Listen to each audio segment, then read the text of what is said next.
Welcome to Bloodstream City, the busiest metropolis in the human body. This is where oxygen gets delivered to every organ, keeping the body energized and alive. Meet Sammy, a spunky red blood cell with a round, bouncy shape, ready to carry oxygen to every corner of the body. Hey there! I'm Sammy, your friendly oxygen delivery guy. My job is to zip through these blood vessels, drop off oxygen to places like the heart, brain, and muscles, and pick up carbon dioxide to take back to the lungs. Easy peasy, right? But not every day in Bloodstream City is smooth sailing. Sammy's about to learn about a condition called Sickle Cell Disease that can make his job a little trickier. Let's follow his adventure to find out what it's all about. Sammy is cruising through a wide blood vessel when he notices some red blood cells looking different, crescent-shaped instead of round, moving slowly and clumping together. Whoa, what's going on over there? Those guys don't look like me. Hey, buddy, why are you shaped like a crescent moon? Oh, hi. I'm Crescentia. I've got sickle cell disease.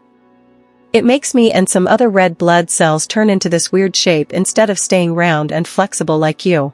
Sickle cell disease? Sounds like a big deal. What's that all about? It's a genetic condition. Our body's instructions for making hemoglobin, the stuff inside us that carries oxygen, got a little mixed up. Instead of normal hemoglobin, we've got hemoglobin S, which makes us stiff and curvy. Sickle cell disease is caused by a mutation in the HBB gene, which codes for hemoglobin. Normally, hemoglobin helps red blood cells stay round and squishy, perfect for squeezing through tiny blood vessels. But in sickle cell disease, hemoglobin S makes red blood cells rigid and sickle-shaped, especially when oxygen levels are low. These cells can get stuck, causing all sorts of trouble. Yikes. So, you get stuck in the blood vessels? That doesn't sound fun. Nope. It can block the flow, cause pain, and even damage organs. Plus, we sickle cells don't live as long as you, only about 10 to 20 days instead of 120. So, the body runs low on red blood cells, a condition called anemia. Sammy and Crescentia arrive at a narrow blood vessel where a group of sickle cells is stuck, causing a backup. Oh no!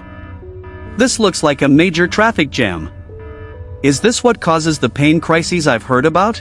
Exactly. When we get stuck like this, oxygen can't get through, and the tissues downstream start screaming for help. That's called a vaso-occlusive crisis, and it hurts. We've gotta fix this.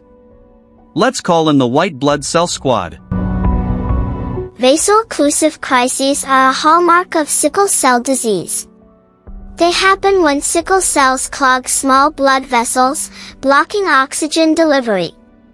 This can cause severe pain in the bones, chest, abdomen, or joints. These crises can last hours to days and often need medical attention. Okay, Crescentia, how do we prevent these jams? Staying hydrated helps us stay more flexible. And doctors use medicines like hydroxyurea to make more of a special hemoglobin, fetal hemoglobin, that keeps us from sickling as much. Hydroxyurea boosts fetal hemoglobin, which doesn't sickle, reducing crises and complications. Staying hydrated, avoiding extreme temperatures, and managing stress also help keep Bloodstream City running smoothly. Sammy and Crescentia visit the bone marrow factory, where new red blood cells are made. The factory is struggling, with fewer workers, red blood cells, coming off the assembly line. Whoa, this place looks understaffed. Why aren't there more red blood cells being made? It's not that the factory's slow, it's that we sickle cells break down too fast. The spleen, that organ over there, eats us up quicker than normal cells.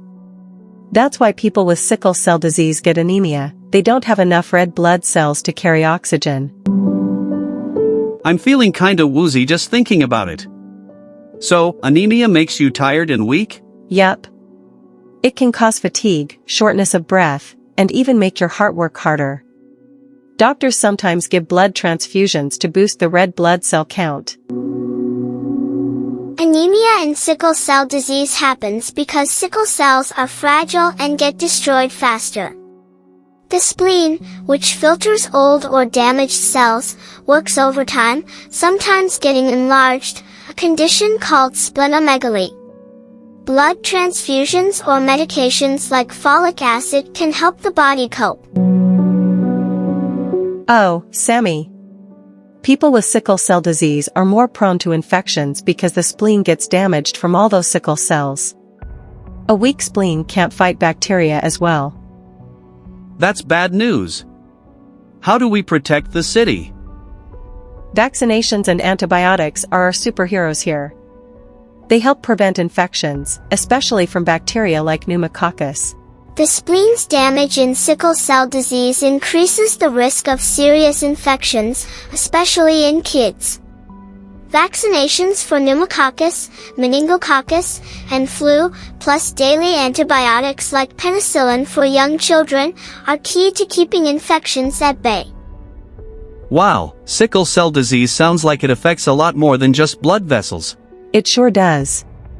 Those blockages can damage organs over time. For example, the lungs can get hurt, causing acute chest syndrome, a super serious condition that feels like pneumonia. The kidneys, eyes, and even bones can get damaged too. Sickle cell disease can cause complications like acute chest syndrome, blocked lung vessels causing chest pain, fever, and breathing trouble. Stroke, blocked brain vessels, especially in kids, which needs regular screening with transcranial Doppler ultrasound. Kidney damage, leading to protein loss or chronic kidney disease. Retinopathy, vision problems from blocked eye vessels. Avascular necrosis, bone damage from poor blood flow, often in hips or shoulders.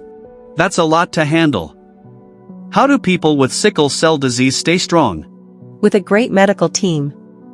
Hematologists, regular checkups, and treatments like transfusions or even bone marrow transplants for severe cases.